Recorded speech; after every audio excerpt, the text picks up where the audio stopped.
சரின்னு சொல்லிட்டு நான் என்ன பண்ணேன்னா, அன்னைக்கு ஈவினிங் எங்க ரிலேட்டிவ்க்கு கால் பண்ணி, இவர மட்டும் நல்லா அடிச்சார் பார்த்தீங்களா அந்த அசிஸ்டன்ட், அவர அடுத்த நாள் வர சொல்றீங்களா? அவர் ஃபினிஷ் பண்ணட்டும். எவ்வளோ பணமோ நம்ம குடுத்துறலாம், பேசிக்கலாம் அப்படின்னு சொன்னேன். அவங்களும் கூப்பிட்டு கூப்பிட்டு பார்த்தாங்க. அவர் கடைசி வரைக்கும் வரவே இல்ல. அப்புறம் நானே அவர்கிட்ட எங்க ரிலேட்டிவ் மூலியமா ஃபோன் பண்ணி, "அண்ணா இந்த மாதிரி முடிச்சு குடுத்துருங்க. வந்துட்டீங்க நீங்க. அவர கூட்டிட்டு வராதீங்க. ஒண்ணுமே உங்களையும் அடிக்க விட மாட்றாரு. அவரும் அடிக்க மாட்றாரு. 2 நாள் 4 கூலி குடுத்தாச்சு அண்ணே. இன்னும் இந்த செவுத்த விட்டுட்டு வேற எதுக்குமே நீங்க இன்னும் அடிக்கவே இல்ல. அப்படியே இருக்குது. இது ஒரு நஷ்டம் தான் எனக்கு. நீங்க என்ன கேட்குறீங்களோ குடுக்குறேன். முடிச்சு குடுத்துருங்க" அப்படின்னு நான் சொன்னேன். அதுக்கு அவர் சொன்னாரு, "நான் ஒண்ணும் அவருடைய அசிஸ்டன்ட் இல்லம்மா. நான் தான் மேஸ்திரி. என்னுடைய வேலைக்கு தான் நான் அவர கூப்பிடுவேன். சில நேரத்தில அவருடைய வேலைக்கு என்ன கூப்பிடுவாரு. அந்த ஆளுக்கு பெயிண்டே அடிக்க தெரியாதும்மா. நான் வந்து உங்க வீட்ல அடிக்க முடியாது. ஏன்னா அவங்க ஒய்ஃப் பார்த்துக்கிட்டே இருக்கும். அது உங்க ஸ்ட்ரீட்ல தான் இருக்குது. என்ன வந்து தப்பா வார்த்தைகள்ல பேச ஆரம்பிச்சுரும்.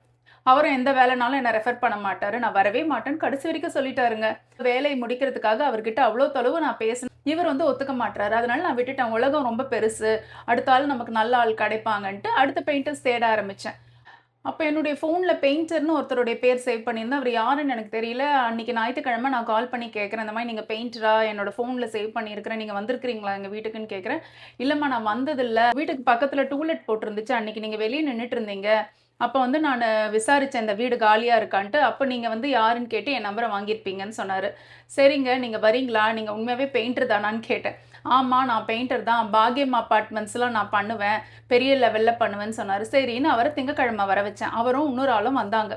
2 பேரும் என்ன பண்ணாங்க, செய்ய ஆரம்பிச்சாங்க. இதுல என்ன பெரிய விஷயம்னா, நான் ஃபோன் பண்ணி கூப்பிட்டேன் இல்லைங்களா 2வதா, அவர் பெயிண்டரே கிடையாதுங்க. பெயிண்டர்ன்னு பொய் சொல்லிட்டு வந்துட்டாரு. சுத்தமா எதுவுமே அடிக்கவே தெரியல. இவர் கூட்டிட்டு வந்த ஆளு ஒரு ட்ரெயின்டு பெயிண்டர்.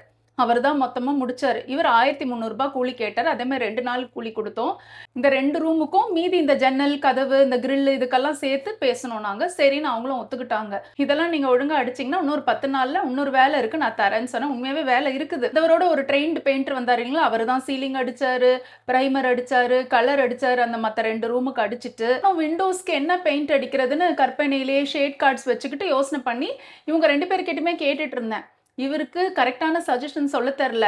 பெயிண்ட்டும் சரியா அடிக்க தெரியல. அவர் அடிச்ச விண்டோ பெயிண்ட்லாம் ரொம்ப கேவலமா இருந்துச்சு. பிசு பிசுன்னு ஒட்ட ஆரம்பிச்சுருச்சு காஞ்சதுக்கு அப்புறமும். அது என்ன பண்ணாருன்னே எனக்கே இன்ன வரைக்கும் புரியவே இல்ல. ஆனா இவரோட வந்தவர் தான் அந்த 2 ரூமையும் கம்ப்ளீட் பண்ணி ரொம்ப முடியாம போயிட்டாரு அவரு. ஏன்னா 2 நாளா அவர புழிஞ்சு எடுத்துட்டாரு இவரு. இவருக்கு ஒண்ணுமே தெரியல. இப்படி தாங்க பெயிண்டர்ஸ்ன்னு சொல்லிக்கிட்டு, விஷயமே தெரியாம வீட்டினுள்ள நுழையிறாங்கங்க. இது வந்து ஒரு மோசமான அனுபவம் எனக்கு. இந்த 4 பெயிண்டர்ஸ் கிட்ட இருந்து ஒரு விஷயத்த நான் கண்டுபிடிச்சேங்க. நீங்க சரியாவே பெயிண்ட் அடிக்கலங்க. இப்படி அடிங்க, இந்த கரெக்ஷன் பண்ணுங்கன்னு நிதானமா சொன்னா, இந்த 4 பேருக்குமே அவ்ளோ கோவம் வருது. அவங்க செய்ற தப்ப ஒத்துக்கவே மாட்றாங்க.